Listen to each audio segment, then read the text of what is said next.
ఓం సాయిరామ్. బాబా భక్తులందరికీ నమస్కారం అండి.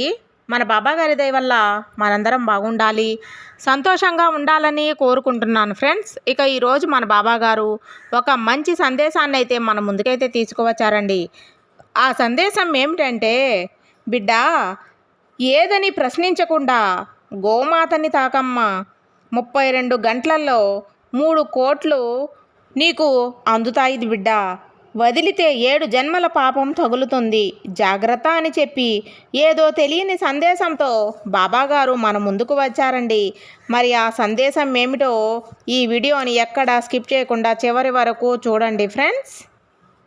తల్లి, కేవలం 32 గంటలు మాత్రమే, అంటే రోజుకు 24 గంటలు, అంటే 2 రోజులకి 48 గంటలు తల్లి.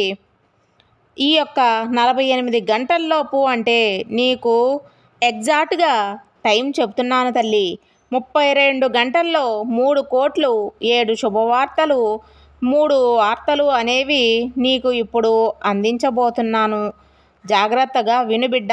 ప్రతి మనిషి కూడా ఇప్పుడు జీవితంలో ఆనందాలు, సంతోషాలు, శుభవార్తలు వినాలి అని చెప్పి ఆ మనిషి నీ కోసం జీవితంలో లేచిన దగ్గర నుంచి ఎన్నో రకాలుగా పూజలు చేస్తూ ఉంటారు.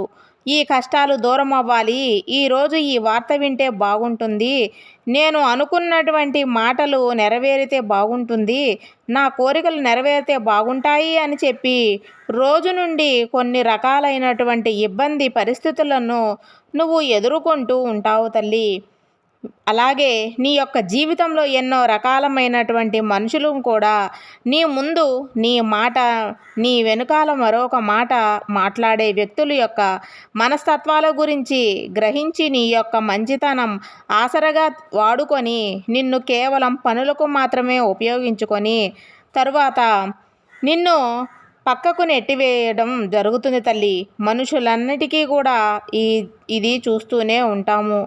ఎప్పుడూ కూడా భగవంతుడు మంచే చేస్తాడమ్మా అన్నట్లుగా నువ్వు పడినటువంటి కష్టాలకు, బాధలకు, సమస్యలకు అన్నింటికీ కూడా నీకు కేవలం 32 గంటల్లో ఫుల్ స్టాప్ అనేది పడబోతుంది. అయితే ఈ 32 గంటల్లోపు నువ్వు చేయవలసినటువంటి 3 ముఖ్యమైన పనులు, అందులో మొదటిది, నువ్వు ఖచ్చితంగా 32 గంటల్లోపు నీకు ఏదైతే దగ్గరలో ఉన్నటువంటి గోమాతను తాకావు తల్లి, గోమాతను పూజించుకొని గోమాతకు ఇష్టమైనటువంటి ఆహారం పెసలు బెల్లంతో కలిపిన తినిపించండి. అవి పచ్చిగడ్డి కానీ గోధుమ గడ్డిని కానీ పెట్టండి. పండ్లు కానీ అవేమి గోమాతకు తినిపించు. ఒకటి రెండవ పని చేసేటప్పుడు వచ్చేసి నీవు కానీ ఎవరికైనా కానీ చెప్పులకు దానం చేసే ప్రయత్నం చెయ్యి. చెప్పులను దానం చేయడం వల్ల నీకున్నటువంటి సకల దరిద్రపు బాధలన్నీ కూడా తొలగిపోతాయమ్మా బిడ్డ. నువ్వు ఇప్పుడు నువ్వు అనుకున్న కార్యక్రమాలు అనుకున్నట్లుగా సకాలంలో జరుగుతాయి. కొన్ని పనులు అనుకున్న సమయంలో జరగకపోవడం వల్ల నీ పనులు కొంతమంది యొక్క నరఘోష చూపు దృష్టి దోషం వల్ల ప్రభావం అనేది ఎదురుపడటం వల్ల నీ సమస్యలకు అడ్డుతర అనేది పడకుండా ఎప్పటికప్పుడు ఏదో ఒక రూపంలో సమస్య అనేది నిన్ను వెంటాడి వేధిస్తూ ఉంటుంది తల్లి. కాబట్టి ఆ సమస్యల నుంచి నువ్వు బయటపడాలి అంటే కనుక ఖచ్చితంగా నేను చెప్పినటువంటి ఈ పని చేసి చూడు తల్లి. ఇక మూడవ పని, నువ్వు ఏదైతే కానీ ఈ 32 గంటలు సమయం ఉంది కదా, పరమేశ్వరుని దేవాలయం అంటే శివాలయానికి వెళ్ళి శివాలయంలో శనీశ్వరును నవగ్రహం ఉన్న చోట దగ్గరికి వెళ్ళి నవగ్రహాలలో శని భగవానుడికి నువ్వుల నూనెతో కానీ నువ్వులతోటి అభిషేకం చెయ్యి. నువ్వులు బెల్లం కలిపిన లడ్డూని నైవేద్యంగా సమర్పించు. అదేవిధంగా నువ్వుల నూనెతోటి దీపాన్ని వెలిగించిన ఈ విధంగా చేయడం వల్ల నీకున్నటువంటి వ్యతిరేకపు గ్రహాల వల్ల అనుకూల స్థితి ఏర్పడి నువ్వు అనుకున్నటువంటి కార్యాలు అనుకున్నట్లుగా సకాలంలో జరుగుతాయి. కాబట్టి ఈ విధంగా నువ్వు 3 పనులు చేయడం వల్ల నువ్వు వినబోయే 3 శుభవార్తలను నువ్వు ఖచ్చితంగా వింటావమ్మా.